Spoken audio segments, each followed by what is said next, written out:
Hello, everyone. I am here with my friends Shaquille Greeley and Alexander Julian, aka AJ Gibson.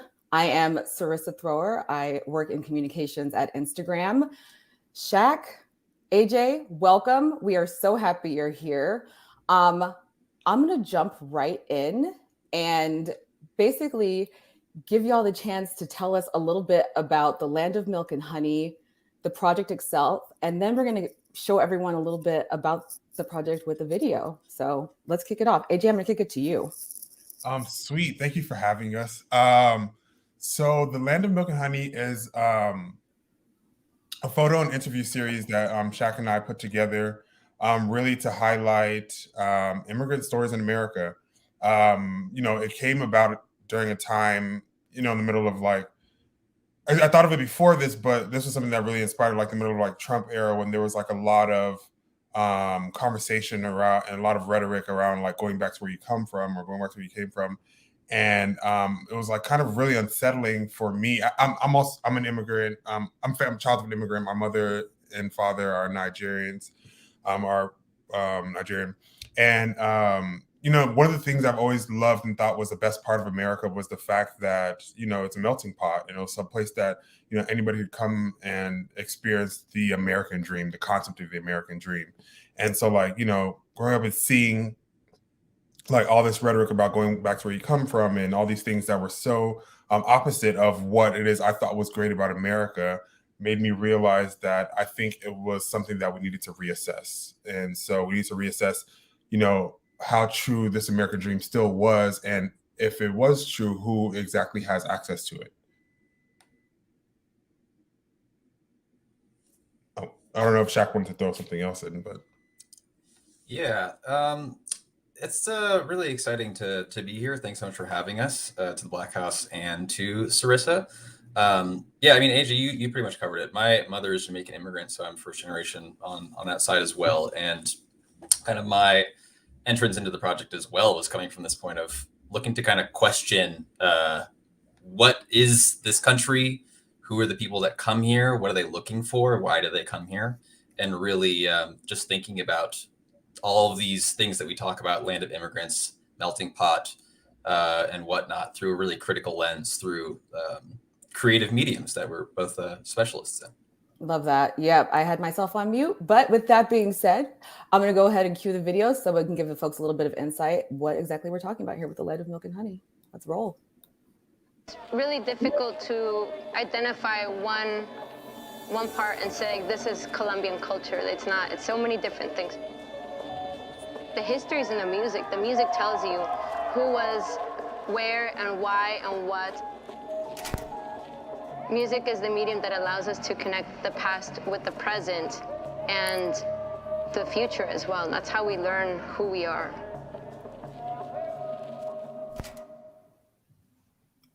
One thing I've always been so obsessed with is the eye that I think, AJ specifically, I know him the best, Shaq, no offense, but has, and with this project, the richness and the textures and it just jumps off the screen. So I have to commend you both for this world that you've been able to create. That being said, I would love to hear a little bit about how you came to know each other, AJ and Shaq, and your relationship and how you work together on the Land of Milk and Honey. Yeah.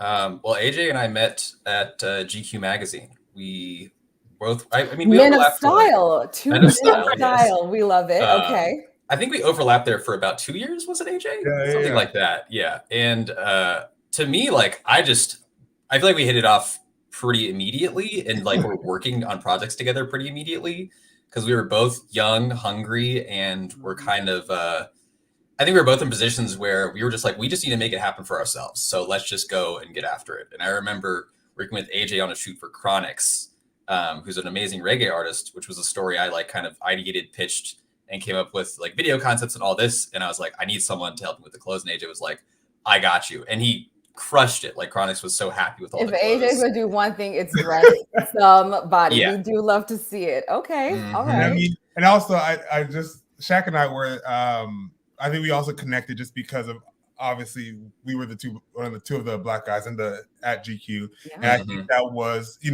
superficial, but I think it was really important because there was a lot of culture that he and I both felt charged to make sure that it's being covered in GU and make sure that was being properly stories are being properly told, which is why Shaq and I worked on the Chronics thing, because we wanted to make sure that it was being told properly from the lens of, from our eyes.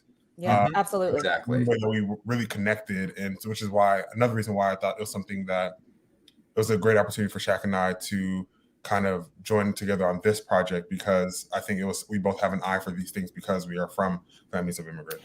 Can we see this?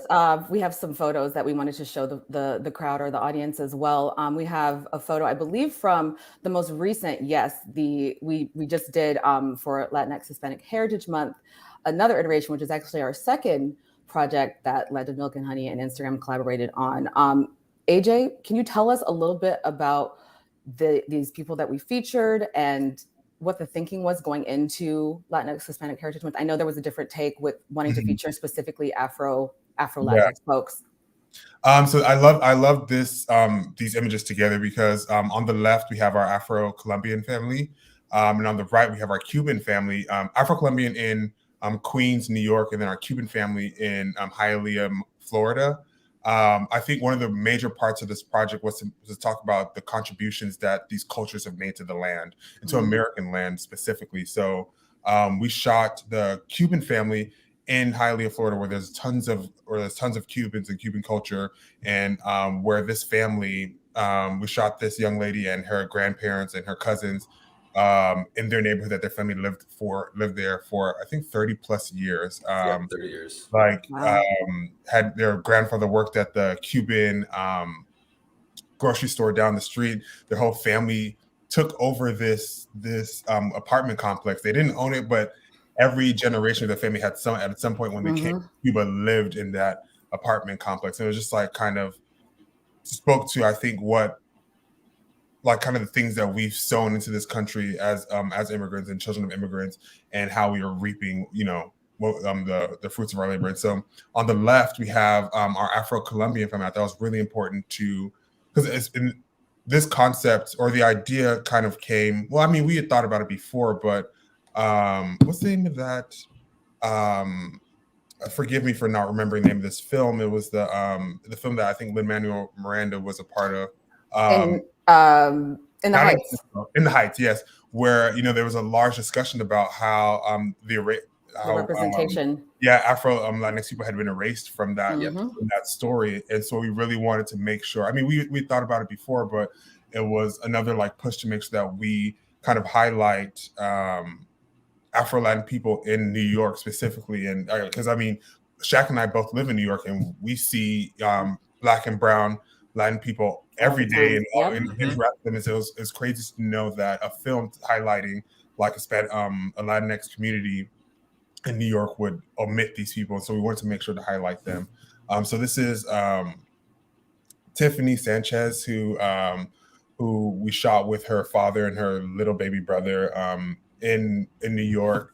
And one thing we wanted to do, and that's where the video from before is from, but we just wanted to highlight how music culture that's been Latinx contribution to New York and to America as a whole.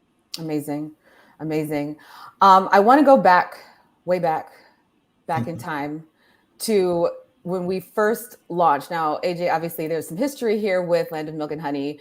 For those who are unaware, AJ actually first slid into my DMs in true Instagram fashion, and that is how we came to be friends and got to know each other. He basically pitched me on an idea. He said, I use Instagram to do all of my sourcing pretty much. I find models, I find creative directors, I find collaborators on this platform. And this was back in 2019, I want to say. So it was at least a couple of years ago. It might have been actually even, I think it was 2019.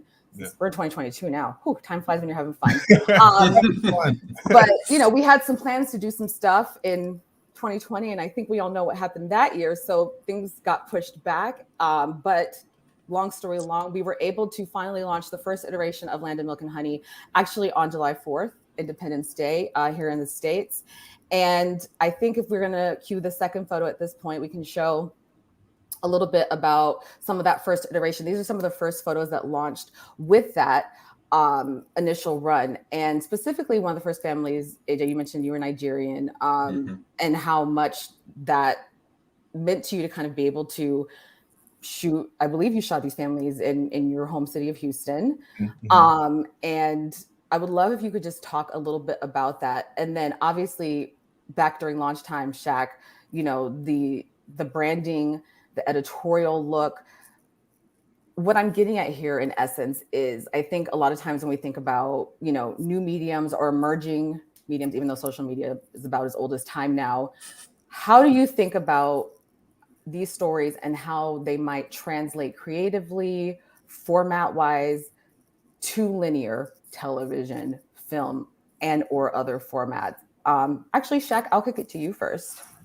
Cool. Yeah, I mean, I think it's a really great question because I think, you know, you're talking about AJ and how you connected via Instagram. And it's funny because AJ, we connected via Instagram to even kind of kick this project off. Because and this is a good way to kind of segue into how these new medium can really translate into these other things. So I had started this project called We Question the Fourth with another initiative I do called the Imaginary School. And it's just a series of questions that I was posting to my Instagram story on the July 4th. And I started this thing in 2018 or 2019. And it's just a series of questions. What is an American? What is the American dream? What does the American dream mean to someone who is not an American? What does the 4th of July sound like? All of these kind of questions just provoke, you know, some critical thought around this holiday and around the country. And I had always wanted to kind of see if I could grow that project into other things and expand it. Do we do portraits? Do we do a film where people are asking, you know, answering these questions? And I was really just so excited when AJ kind of hit me up to collaborate on this project, because what you see here, right, are these amazing, stunning, beautiful images that really kind of tell a story in their own right. I mean, the way that those hands are resting on this child and the kind of pride that you see in the child's eyes, like that tells a whole story in and of itself. Yes. And on the right as well, you know, I mean, AJ, correct me if I'm wrong, but I believe you said that this is kind of the first instance of these 3 generations coming together since the kind of pandemic had happened. So that's a whole story in and of itself as well.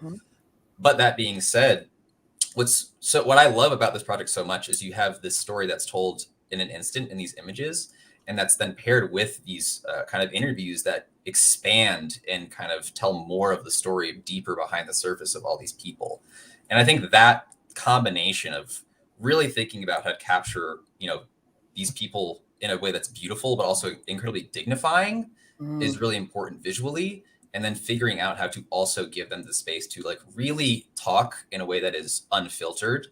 And that was kind of a key thing for us when we were crafting the question list for this project too, is putting together a list that would provoke, you know, some critical thought and potentially spicy responses, but at the same time, kind of make sure that the question list was crafted in a way in which it doesn't necessarily feel like we are trying to put words in people's mouths about these questions that we're talking about. We really wanted to make it feel open-ended and kind of free form for people to respond to these things. I love it. Spoken like a true editorial director. I love the terminology that you use around dignified. And sometimes, AJ, I'm gonna let you jump in a second, but I think it feels like when you're highlighting stories that again are transversive, are intersectional, are diverse. I'm so sick of hearing the word diverse at this point in history, but obviously until we come up with something better, that's the word that we're using. It often feels like tokenism.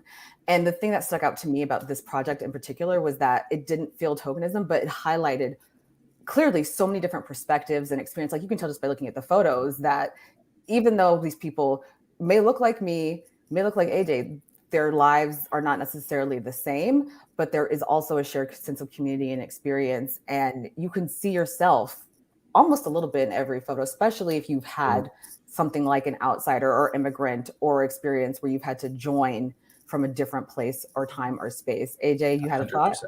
Yeah, I mean, I was going to talk about, like, I think, you know, as I was talking about, I think there's this sense of alignment that I think works out in multiple ways throughout this project. I think one of the reasons that I wanted to pitch the idea to you was just because I've been doing some similar work, you know, in my regular professional life, kind of highlighting different cultures, but doing it abroad and traveling and like kind of talking about culture, style, and how those things intertwine.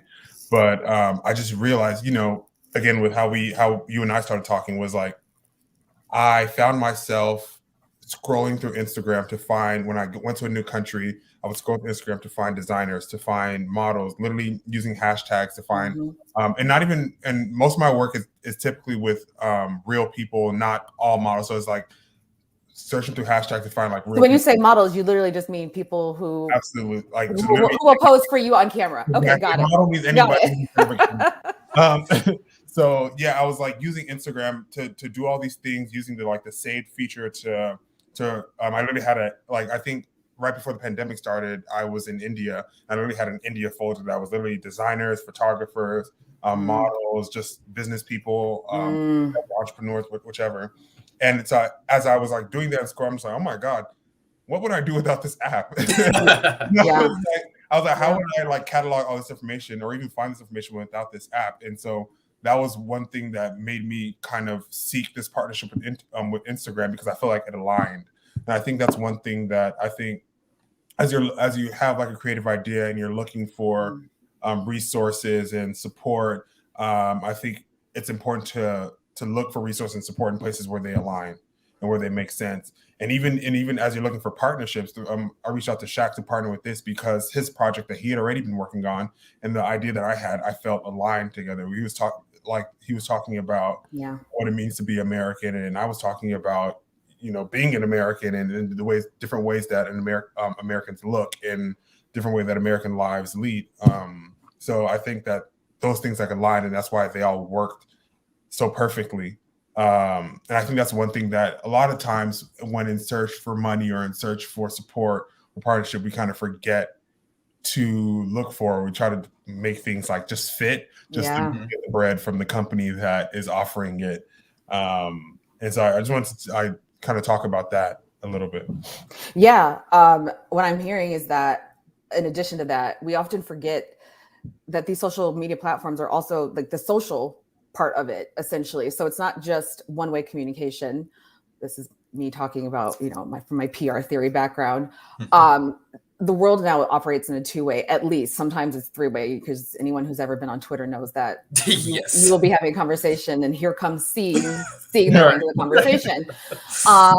But absolutely. And I think at its best, at its highest vibration, social media is a place, no matter the platform, irrespective of platform, where, if there is an inbox or a comment section or a place where you can actually reach out to this person, have these parasocial interactions, you can truly build connection. And I loved your point earlier about using quote unquote real people as models and highlighting the beauty of, people who don't necessarily do this for a profession, for a living. So to me, what that speaks to is looking outside of where you normally look to find what you're trying to reach to. My next question was actually going to be something that you already touched on a little bit, which is real world advice to people who are trying to break into a certain industry. Obviously, you both come from editorial. You worked at GQ. I'm sure there's a lot of young men and women out there that would love to work at GQ. But I find that in these conversations, we often talk, to would-be interns or would-be assistants or would-be,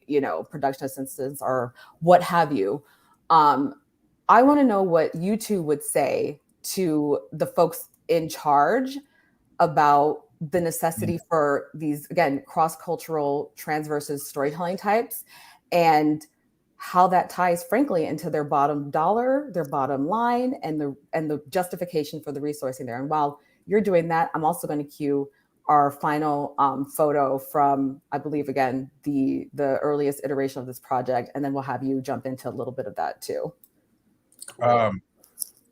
I think, I think it's it's important to invest in real people and real stories. Yes. There are so many people outside of your personal wheelhouse that have very valid stories that need to be told, and I think it's very easy for us to kind of focus on the things that we see every day and the things that our friends see and the things that are in our bubble. But I think there's so much out there. Even there's so much out there. I think I've seen it. I've learned this lesson time and time again and over. I was born and raised in Houston, Texas, and moved to DC for school. I went to Howard University, and And literally the shift, like the culture between Houston and like DC, two places that are both in America, is so totally different. And I had like a major culture shock when I was moving from there. And then like also then being in America and traveling abroad and realizing that there's so much different from what I know. And there's so many experiences that if I never taken the moment to step out of my bubble or taking the moment to talk to people and talk to real people and ask them what's going on or something and talk to them about their experiences, I would never know about. And these stories are stories that are worth being told, but also stories that people want to hear. Yes. So I think it's important to like kind of to interact with these people and give them a platform to share these stories because, I think there are a lot of things that we share as humans. There are a lot of experiences and emotions, but the thing that's different is what elicits those emotions. We all go through different scenarios in life that bring out these emotions. So if we can learn about a different scenario that makes us happy, makes us sad, makes us jealous, makes us remorseful, and see the different ways that those emotions manifest in our lives, I think that we're able to kind of be more understanding. And I think that's kind of the goal for media. I think that's something that, you're fully, I have to say, AJ, you're fully in your Aquarian bag right now. For anyone who doesn't know, AJ has a birthday coming up. It is Aquarius season. And that is the message of Aquarius. We love each other. We're a community. We are humanity. Shaq, you're about to say something? Yeah, no, I mean, I totally agree. I mean, that's a regular theme for AJ, and I agree with stuff. But love it. The thing I want to add to that too is, for anyone who's listening who has a purse that has abundance in it, it's important to find like people to invest in, but also for you to not dictate what the investment becomes and how it plays out. If you're looking to really invest in someone who is a young Black filmmaker or a young Filipina dancer or any of these things, you need to be willing to invest in them on their terms and not let yourself kind of dictate what that engagement is going to look like. And I think that's it. It's a great example because we have an example of it with this partnership right here with Instagram. I mean, y'all didn't say, oh, I need you to shoot actually this kind of immigrant. And like, I actually don't like this question that you're using and all that stuff. Y'all are just like, great, go at it, run at it. Like y'all clearly know what you're doing. We trust you. And I think that is so valuable and is rare. So just trusting the people that you're partnering with is huge and allowing them to do what they think is the right thing to do. And then on top of that, I think it also, like AJ said, it's like finding people who are outside of your network. And that is work. That's hard work to really get out of your network and figure out how to connect with people who you have not historically connected with. You have to build a relationship. Someone, sorry not to interrupt, someone once said to me, you just triggered this thought, I had to get it out, that you shouldn't try to make withdrawals from an empty bank account, basically, because then you're overdrafting. And I find that typical networking advice often centers on, a coffee, I'm going to pick your brain, and that like this. I'm so sorry. There's nothing I hate more than a pick your brain email because I'm like, my brain is picked. Yeah. It is picked. I have nothing left to give. So I love that you just made that point, Jack, because it is hard to build relationships and build trust and build a real connection. And sometimes the connection that you want to have with someone, it just is not there at that point. And maybe you have to circle back, or maybe it's never going to be there. But I think that's also part of understanding business as well. Yep. You have to trust your partners, just full stop. Yeah. That's as simple as that. And that takes work to build that trust. Absolutely. AJ, were you about to make a point? Oh, no, I agree with all y'all. I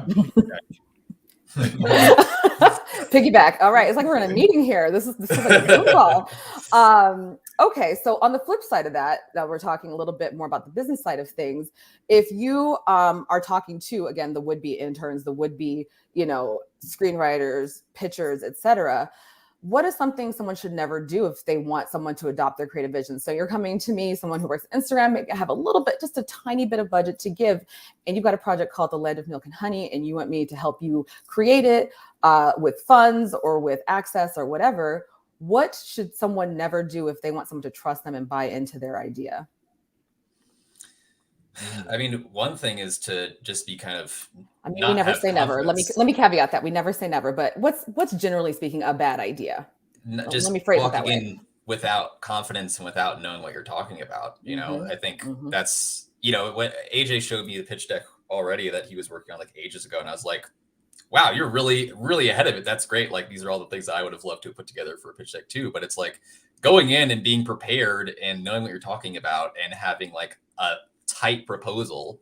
Those are all things that you should do. So if you're walking in, you don't know if it's going to be this or that. You're like, oh, well, I think this is a good idea, but like, I'm not really sure. No one's going to want to invest in you. So if you're coming in and just being like, hey, this is what it is. This is how it needs to be. This is what I need to get it done. Then people are going to be much more willing to have a conversation. Whereas if you're just saying, I might need $1,000, maybe it's $5,000. I'm not really sure. Then it's like, okay, then you clearly don't know what you even want to do. So know what you want to do, first of all. That's super real. I think just as someone who pitches ideas and also gets pitched ideas, your expertise is your real value. So to your point, knowing exactly what you're talking about and making me believe or making others believe that, you know your shit, pardon my language, is a huge part of that. Because the reason why I felt frankly safe from a business perspective, giving y'all this project, letting you run with it, very little oversight, is because the receipts speak for themselves in essence. So, but the other thing I would add is you also have to put in work to get to that point where you are something of an expert in your field. You know what you're talking about. And even if you are faking a little bit, I think it's important to at least show that you are capable of reaching the heights that you were claiming to reach. I also think it's really important to know who you're pitching to. Yes, very true. Because not knowing who you're pitching to can end you up in a lot of hot water in multiple different ways. One thing that happens to me a lot, outside of this work, I work with a lot of like dressing, like styling a lot of celebrities, and I have a lot of people reaching out to me to like get clothes on their celebrities, or even to get them to work. And some of them are musicians. I think that's important to note. And like getting, like I'll have like young musicians reach out to me to get them features from the artist that I'm working with. I'm like, that's not my wheelhouse. I'm literally his stylist. I can't help you with that. And I feel like that's if you had researched what my role is with this person, you would know that I'm not the person that can help you with that. And what that does, that makes me not want to help you with anything. So if some way that I could have been of service to you, knowing that you did not do the research prior to know exactly what my role in this house was, now I'm one put off from you. Also, I think it's important to know who you're pitched to, because some people don't like to be pitched in certain ways. I imagine, like, even when I was pitching to Sarissa, like I imagine that she works for Instagram. She probably gets pitched through DMs a bunch. Mostly it's people ask me for verification, which to your point, I'm not that person. So I'm already put off by that. Yeah, Just do your research. Come on. Do your research. We all have the same internet. It's easy these days. Like, it takes 10 seconds to Google someone and know what they do. No, honestly, though. But yeah, I was just like, even if it was being overly cognizant, I was just like worried about just being another person who's like signing her DM to get her to do something on Instagram. And so the way that I reached out to her, I was like, okay, I have this idea. Can I speak with you offline about it? And so we then moved our conversation to email, which I think is like something that's really important. Just because there are some people who are open to full pitches and DM, and there's some people who I can imagine aren't. And I think just like kind of researching, and it's a little bit different because I had been following Sarissa for a minute, and so we got a sense of my personality. Yeah, we had like, we're like, and I just have a person. I follow your Instagram. That means we're friends. So Sarissa and I were already friends to an extent. Yeah. So I think it was easier for me to see that. But it's just, even when I'm pitching or talking to somebody, even like with photographers that I was working with, I would kind of check their activity on Instagram, see the things that they're talking about, see if Instagram was a place for me to DM them and talk to them about this project, or if it was more feasible for me to email them or figure out different ways for me to get in contact. So I think it's just really important to know who it is that you're pitching to and what it is, their flavor. Sometimes people actually have instructions. They're like, no DMs, or email me instead, or DMs are fine, or slide into my Twitter inbox or whatever. So to your point, Shaq, Google is free. If you have internet access, you got to do your research. Absolutely. I want to move on to stuff that's outside specifically of Land of Milk and Honey, talk a little bit more broadly. But the last question I will ask, as it relates to this beautiful, wonderful project that we are so proud to have been a part of, is Where do you see this going? What is the future of Land of Milk and Honey and storytelling around this project specifically? Like in a world where resourcing and budget is limitless, there is no ceiling. How do you see this expanding? Right? I'm claiming that world for us. Yes. We're manifesting. It's happening right now. We're manifesting. Yes, absolutely. Well, one of my things that I'm really, really excited to do and start working on is like getting this into the real world. I think it's something that's been like virtual, on social, digital media, but I'd love for it to be something that exits our bubble or my personal bubble or even the bubble of the press that wrote about this project. I think some of the families that I want, some of the people that I want to be able to see them, that we did this project with the goal of them being able to see themselves. They're not all of them are like reading like Vogue and like Interview magazine and like, the people that wrote about it, which I'm very grateful and happy that they wrote about it. But I would love to like see this project like go on the road to different local museums or just spaces where people can see the photos and see people that look like them, like in these communities. Like I'd love to have these images of our family in Hialeah in Hialeah so that other Cuban American families can like see them and kind of hear their story and read their interviews and be like, oh my gosh, like I relate. I think the most beautiful moment I'm sure we've seen a lot of the stuff like this on Twitter, these videos, but the most amazing moment of like creating work that is meant to like be diverse and be representative of different communities is when those people that you're representing are able to see it and be like, oh, that's me, or oh, that's something, and be affirmed by that. Yeah. And so I think that's my goal. So like being able to take this project like around the country and to like the most random like places that I consider random because they're outside of my wheelhouse. But yeah, just being able to get it out there in the real world. Yeah. I'm really excited to all that stuff. I mean, I think we really want to see the photos printed out, being able to be sent around at museums or community centers. I mean, I would love to see us up at like the YMCA. It's a kind of thing that I think transcends art per se. I think it's like an anthropological, sociological project. It's an art project, it's a fashion project. So I'd love to see it printed. We really want to do a book. That's something that we're really excited about and are trying to kind of work on right now. So putting everything in one place, all of the shoots, all of the interviews, some additional writing, perhaps maps that show where people kind of came from, their migration journeys, stuff like that. And then, who knows if someone wants to give us a huge grant to go around the country and add a bunch of more shoots, that's also a possibility that I'd be open to.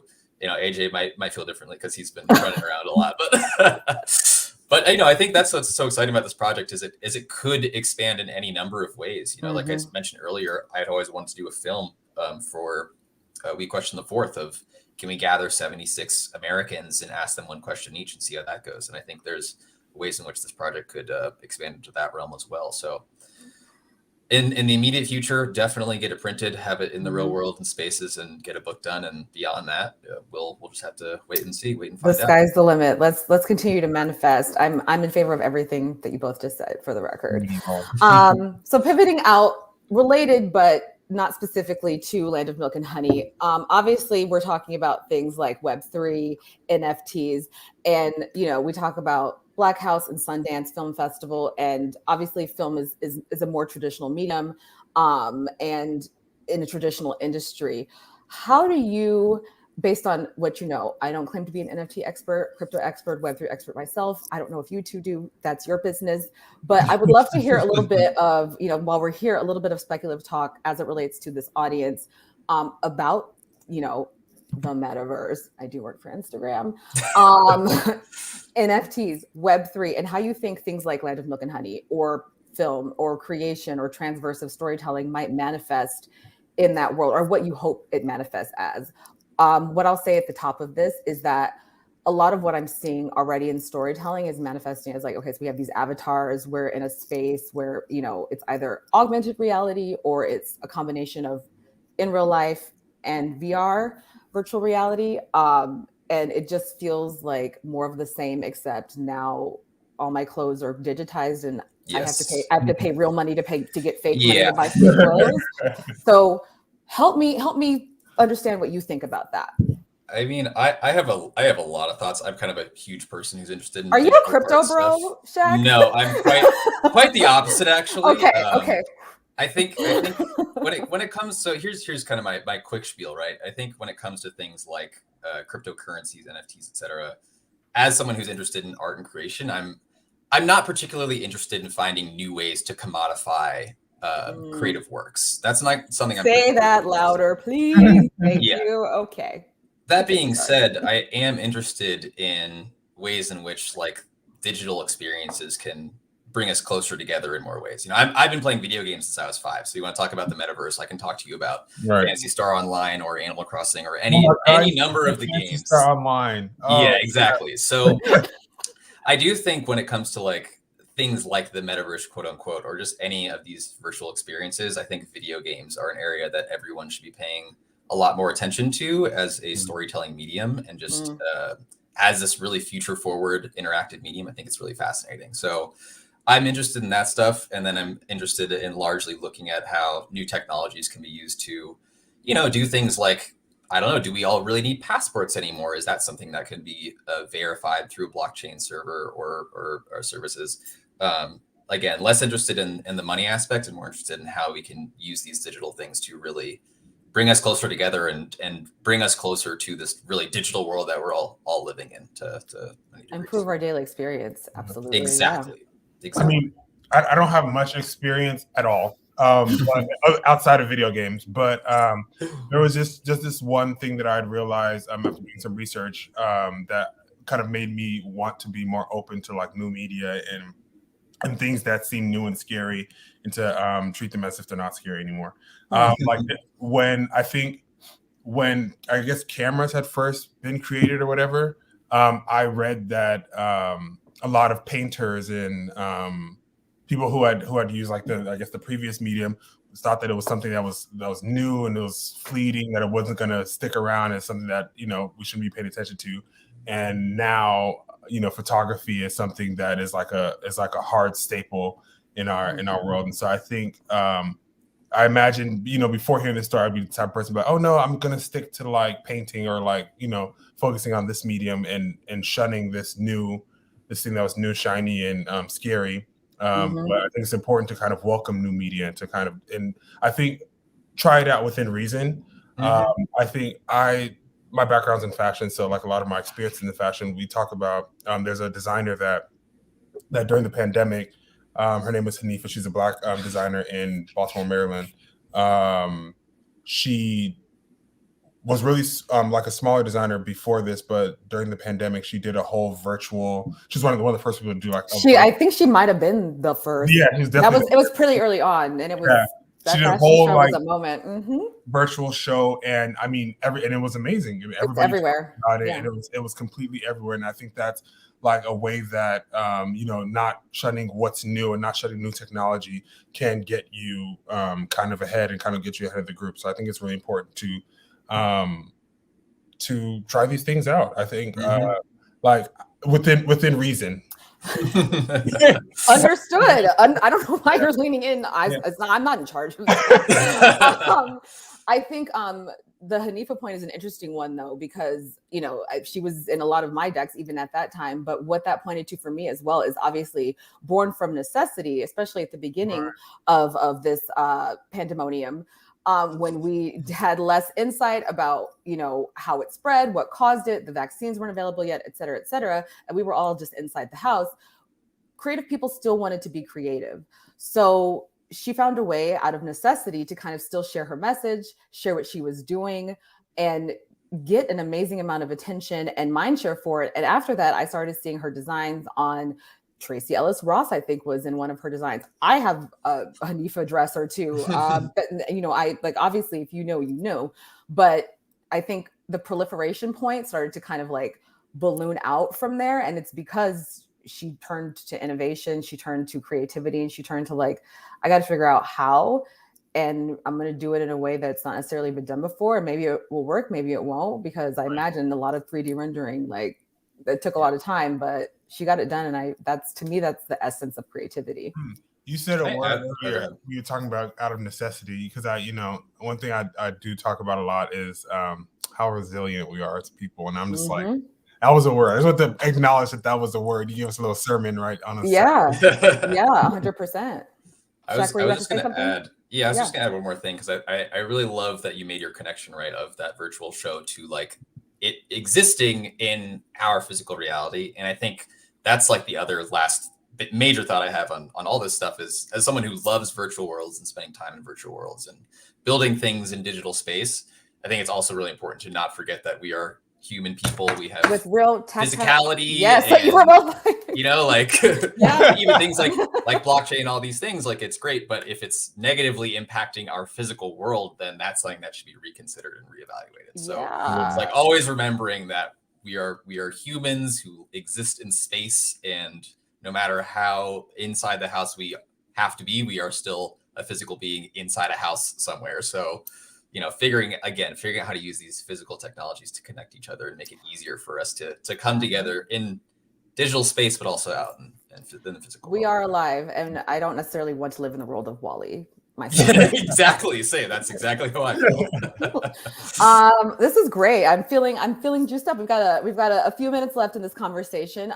So really the last kind of topic I want to take it really back to Land of Milk and Honey, sort of specifically and also non-specifically, and talk about message and just inspiration and creativity. You both obviously have deep skill set and expertise in vision and bringing that vision to fruition, whether that's through written medium, through, you know, websites and things like that, through photography, etc. What inspires you, and how do you come up with ideas? Okay, as cliche as it sounds, I am inspired by people in the environment. No, but no, really, like I love taking inspiration from literally every tiny thing that I see. I live in Brooklyn, and one of my favorite things on Sundays to do is to just like kind of walk around when it's not 10 degrees or whatever the hell's going on now. I'm in Los Angeles. I can't relate to that at all. But I hate that for you. I'm sorry that happened. But really just to walk around, because Sunday's the time that everybody comes out and people are just like going to church, coming home from church, grocery shopping, etc. But I love to like just walk around and see people and be inspired by the things that they do, the way that they walk, the way that they dress, because I kind of think of things like in an anthropological way, where I'm like, okay, this person dresses this way, they walk this way. What makes them, what in their lives has led to them becoming this person? And I think that's all about, I think that kind of is what culture is. And so, you know, I'm taking that in Brooklyn, but I'm also like, I also like travel a lot, go to like a lot of different countries and study culture there. And so talk about like, you know, these people dress this way, they speak this way, they talk this, they walk this way, what makes them that way? And then take that inspiration from that common thread that I think brings in, that creates the person that they are. I feel like it's like a kind of like a cause and effect thing, and studying and looking at an effect, but then studying the cause. Amazing. So you're a bit of a people watcher. Yeah, I'm a big people watcher. I actually have a problem, you know, if I'm on like dates, I'm like, it's actually really bad. A lot of complaints. It's a little kinky for me right now. I don't like it. Shaq, what about you? What inspires you? I mean, again, it's like we agree on a lot of stuff. That's what I was going to say. I'm inspired by everything, like literally everything. I'm inspired by this conversation in a big way right now. I'm inspired by how cold it is outside and figuring out ways for me to entertain myself inside. You know, I'm inspired by video games. I'm inspired by the sun. I'm inspired by travel, inspired by the people around me, all that stuff. And I think, I wanted to share one quote actually that is, because I've been very inspired by this project also, especially just over the past 8 months. But there's a quote from Melanie Moyes, who's a Haitian immigrant. She's 87. And when asked what is an American, she just said, to be free. And I thought that was this really eloquent, and all of her answers were just like so poignant and short like that. And I think that's that notion that I don't think that we as a people are free anywhere really, but I believe that we can be. And that's something that is endlessly inspiring to me, and just trying to be optimistic and finding more ways for us all to be more liberated and feel more comfortable and just feel good with each other. That's very inspiring to me as well. Just trying to work towards a better place for all of us is something that I'm always inspired by, and may not always have the capacity to really engage with and do the work on, because that's the hardest stuff, but that's also very inspiring to me. Oh, I'd be comfortable. I love that. Yeah, I think a lot of times the freedom that I feel most often actually comes from within. Like that's like obviously environment counts, but that's when I think about times I felt free. It was an internal feeling that emanated out. Okay, so we've just got a few minutes left, and I like to do a little popcorn question thing. We were going to do one at the top, but we started a little bit late, so I want to make sure we get it in. I asked Shaq, you mentioned spicy questions earlier, so I'm going to go ahead and it's a little spicy. It's semi-spicy depending on how you answer it. So I'm going to ask you both the same question. Shaq, you go first. What is your most unpopular opinion? And like a real one, not like one of these like. Most unpopular. Like I don't want to hear that you don't like peanut butter and jelly sandwiches. My most unpopular opinion. Jeez, yeah, I don't know. Is this recorded? Honestly, my most unpopular opinion is probably that I think that in my lifetime I will live to see something that exists that is not the United States of America. I don't know what it is, but things are getting pretty crazy here. It seems a little untenable to me. So that's my most unpopular opinion. I'm like, a new order, United States may not be united for the rest of time. Average age of empires is we're about 10 years overdue right now. So Fall of Rome. Okay, exactly. That's what I'm saying. I got it. All right. Don't get too comfortable. I don't hate that. AJ, what about you? Oh my God, mine is actually pretty bleak too. I know, right? An unpopular opinion that I have is that, okay, so I believe that I have hope for America, but I believe that America will need to go in the way of a phoenix, where it would need to something really crazy is going to have to happen. There's a transformation. Yeah, maybe it is exactly what Shaq said. I think we're not going to get to a place. I think we're not going to get to this place of light until we've reached our absolute darkest hour. You're speaking to me as a Scorpio. I'm like, that sounds great. I'm ready. Who's ready? Let's go. Burn it down. Okay, all right. Literally. Okay, I'm not sure those are super unpopular opinions, but you know what? We have some time, so I'm going to ask one more, and this one's not as spicy. That's fine. I'm ready for more spicy questions. AJ, I'm going to pitch you first this time. What is something that you think everyone should know how to do? Good question. Okay, the first thing that came to my mind isn't really that spicy, but cook. I absolutely. Like when you say cook, you mean like fry an egg, like boil water, like. No, I think make like tasty food, like food that tastes good and is edible and it sustains you as a person. It makes you happy because you're asking so much right now. I find so much joy and happiness in food. Food is like my issue, but it is also my fix. And I don't know what I would do if a day that I'm upset or the day that I'm happy and want to celebrate, I wouldn't be able to make myself a good meal. And so I think that's really important to know how to cook, to be very honest. That actually might also be an unpopular opinion. Yeah, seriously. For me, it's so funny because the second you said that, the answer immediately popped into my head, and it's just like we'll be able to evaluate the source of information that you read. Practice. I was going to say use Google, but it's like practice discernment. Yeah, it's as simple as like what I always say is right. It's like you see an article, you read it. Okay, who wrote it? Click on their name. What other stuff did they write about? What's their beat? What are they interested in? Who published it? Click on them. What's the publisher? Who owns the publisher? Hey. What are their interests? All that stuff. It's the kind of thing that I wish they taught that in school. Well, just like new media literacy. But again, the pandemonium has shown us that a lot of people take information just at its surface, and we've recently had some regulations changed as a result of that. A lot of CEOs were lobbying. I won't name names. I don't want to make anyone angry or get fired or anything. But if you dig a little bit deeper, you will find that part of the reason they wanted those regulations changed is basically so that people could go back to work a little bit sooner.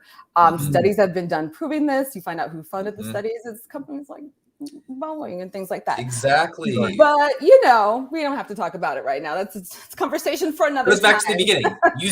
Do your research, just do your research. Google is free. If you have Yes, internet, Google you have is a phone, Google is free at all times. This was fantastic, gentlemen. I'm so happy you opted to spend part of your afternoon with us.